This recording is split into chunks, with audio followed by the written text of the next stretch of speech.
August నెలలో దేశంలో ఒక పెద్ద ఇన్సిడెంట్ అయితే జరిగింది. ఈ పాటికి మీ అందరికైతే అర్థమై ఉంటుంది నేను దేని గురించి మాట్లాడుతున్నా అనేసి. ఈ నెల 9న ఒక డాక్టర్ పైన కోల్కతాలో అత్యాచారం చేసి హత్య చేశారు. దాన్ని ఆగస్ట్ 10 మార్నింగ్ వాళ్ళ పేరెంట్స్కి కాల్ చేసి మీ కూతురు సూసైడ్ చేసుకుందని పోలీస్ వాళ్ళు చెప్పారంట.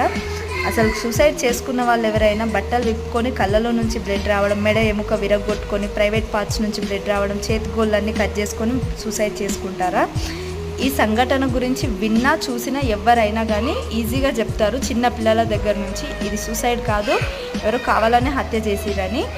కానీ పోలీసులు తప్పుదోవ పట్టేయనికైతే ఈ కేసుని ఆ విధంగా చెప్తున్నారు అనేసి మనకైతే అర్థమవుతుంది.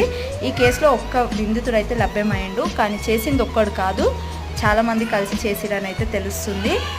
మీ అందరూ కూడా దీని గురించి అయితే స్టేటస్లు స్టోరీస్ పెట్టండి. ప్రతి ఒక్కరు కూడా వీడియో చేయండి. కావాలంటే జస్టిస్ ఫర్ మౌమిత అనేసి కామెంట్